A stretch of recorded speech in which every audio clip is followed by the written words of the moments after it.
Madam. Madam Ivan. Hi guys! Welcome back to my channel. For today's video ay dito tayo sa bahay. And kagaya ng nababasa nyo sa title, explain ko sa inyo kung bakit lately hindi na natin nakakasama si Elaine sa aking mga vlog. So, but before anything else, gusto ko lang sagutin yung ilang sa mga tanong sa previous vlog ko regarding sa ating binibentang lupa sa Laliana na worth 3 million pesos. And yeah, oo nga.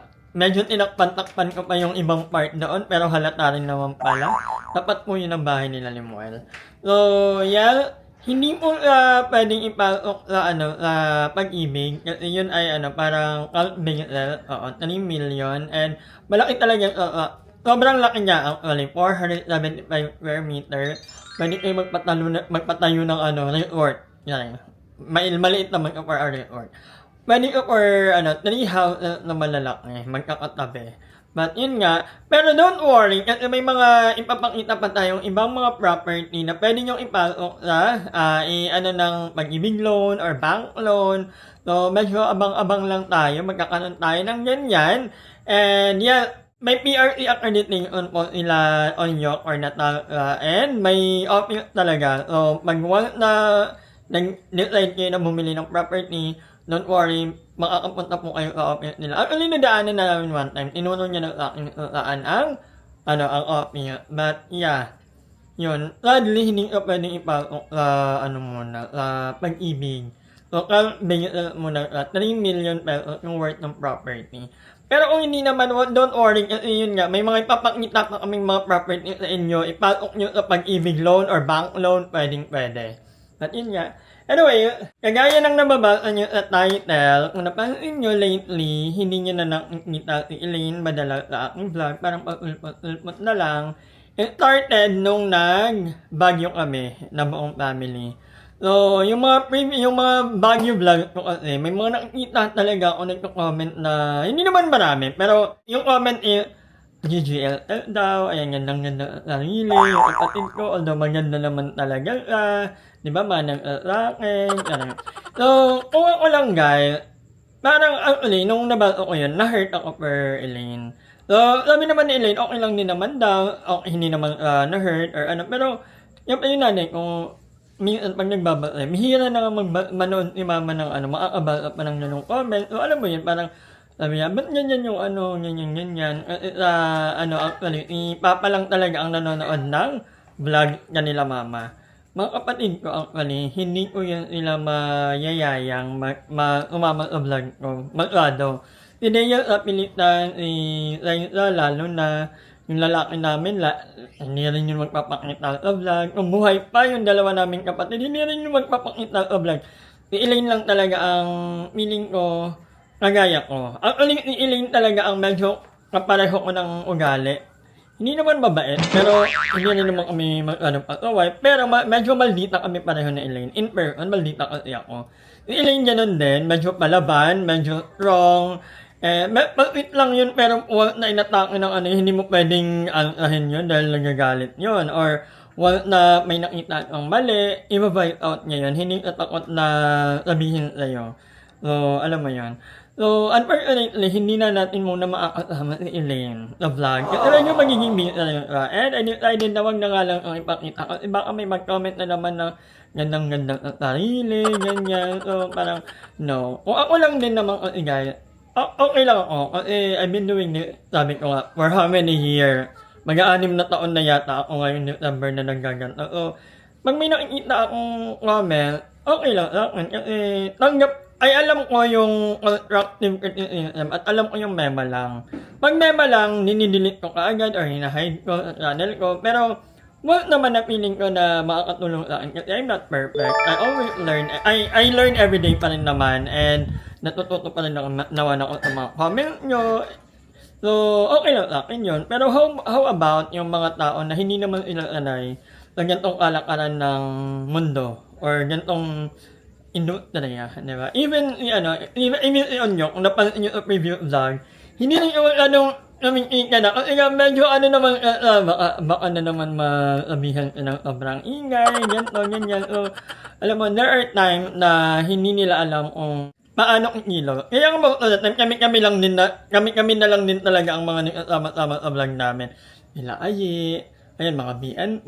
So, ayaw na kung meron mo kaming mga nakakasama sa aming vlog na bago or ano, I think kung meron mang kayo nakikita ang off or ano, tingin ka na yung way. I think maintindihan naman nila na may need i-improve or ano, pero hindi naman to the point na parang, uy, ang ganito, ganyan. So, alam mo yun. Kasi kung hindi mawawalan tayo ng kasama lagi sa vlog. Kaya, hindi.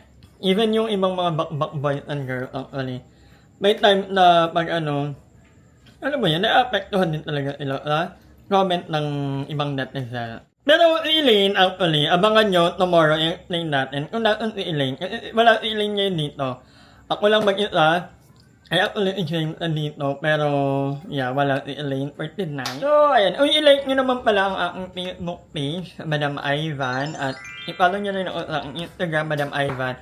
Verified check po ako pareho. Pero, unahin nyo yung Facebook page ko. Dahil may mga ipopost ako doon.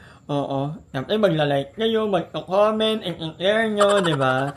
So, Madam Ivan po. But anyway, idudugtong ko na lang dito yung ibang mga clip ng mga kaganapan sa aking live. But yun nga, siguro, makikita nyo ulit si Elaine Jo Vivero, sa mga uunod na araw pa. Medyo matagal-tagal kasi malalaman nyo kung bakit. Work na ka. It's working now and it's in Manila pero makikita nyo bukas ang kanyang pag-alam.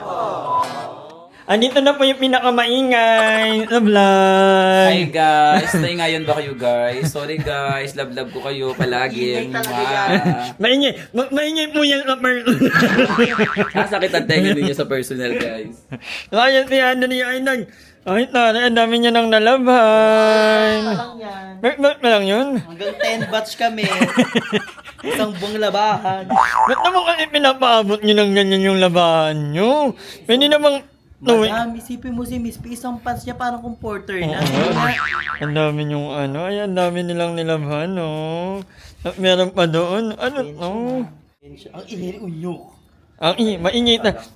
Sa huling comment na, sa huling vlog ko, ano ba yung ano, yung naka-vlog? Ay, naka-vlog, ang ingay-ingay, main character ka daw. Sa personal time 10 mo ka. Hindi ka na uubuan ng energy. Yun yung maganda kay Maonyo, kahit dry na tayo yung energy niya. Oo, ngayon nag-ano. Dead masabasyo. Ay, hindi ka ba umiyak ka? Huwag kang ano. May nagsabi na rin niya. Oo, may nagsabi din mag-abasler ayun. I-ending na Miguel. Iyak na, sige. Kaya bentahan mo na, bebentahan natin. Ibentahin natin sila ng property at ngayon maglilinis tayo ng property ngayon. Dito sa 13 Martires. Ayan. Yeah. Kaya lang ninyo ang upload ni Madam. So, bye. Parang nag-iba yung tono mo. Parang bumaba. Ganon. Ayun natin yung upload ni Madam Ivan. At maglilinis kami ng property para masimulan na namin ang pag-i-start. Yung ito naman, for tulog sale. na tulog lang, oh. Antak siya. Baguhin nyo kasi yung oras ng tulog nyo, oy. Dapat matulog kayo ng maaga. Sinabihan ko na yan sila. Nocturnal person na kami. Sinabihan ko na yan sila. Hindi ganun yun. Nagyayara na ang mundo, nagmamahal lahat ng mga bilihin. Kailangang mag-work. So, ayan guys, hanggang dito lang muna ang vlog natin. Medyo maikli lang, dahil lang naman to sa ating Sister, our dear Sister Elaine Jo, na hindi muna natin makakasama kasi abangan nyo lang umunod na vlog. And yun yung naman, medyo na sabihan ko na i-tone down lang yung pagiging maingay. Kasi maingay talaga agad. Pero pag kami lang, pag off-cam, ma-appreciate mo sa kasi. Kasi alam mo yun, pag down kayo, or tahimik, yun talaga yung yung mag-iingay, yung magpapatawa sa mga sa mga bakla, yung nagluluto, yung sermon, sobrang na-appreciate ko inatawag actually. And si Robbie, isa rin yung talagang mga core ko ngayon lately. Kung napansin nyo, pag nag-walk niya ako, ilang dalawa ang lagi kong kasama, mga kaidaran ko. Kasi sabi ko, hindi kayo pwedeng hindi mag-walking dahil may mga edad na tayo. So, kaming tatlo ang palagi. Although lately, hindi ako nakakapag-walking na naman ng 10,000. Kasi naiirita ako kasi nawawala yung earphone ko saka yung isa ko pang wireless. O dalawa sila magkasabay na nawala. So paano yun? Hindi pa naman ako sanay na walang wala pa sa budget ko. Kasi uunahin ko yung bigas, uunahin ko yung pang-ulam, uunahin ko pa yung airpass na naman. Meron na dapat ako dalawa na wala. Feeling ko naiwan ko nung nag-thinking kami sa Azure. But anyway, yun nga, i-like ka aking Facebook page kasi mag-rant ako doon sa Facebook ko. Hindi pa sila nagsusuwari sa akin. Pero hindi. I-call out ko lang sila para hindi na ulit mangyari yung nangyari sa amin nila mama na alam mo yun na nakuha nyo yan yung room, binayaran nyo na yun for 2 consecutive days. Yeah, tunay. Tapos bigla kayong ililipat, di ba? I hope na hindi ka mangyari ulit sa akin. Kaya naman, ngayon na may time na ako at ngayon na may Facebook na ulit ako kasi naban ako ng ilang araw, 1 week, mahigit. So, ngayon lang ako makakapag-post. I-call out natin nila. So, kailangan ko ng tulong nyo. Yan. But anyway, yun lang muna ang vlog natin. Maraming salamat sa panonood. And, I'll see you on my next vlog.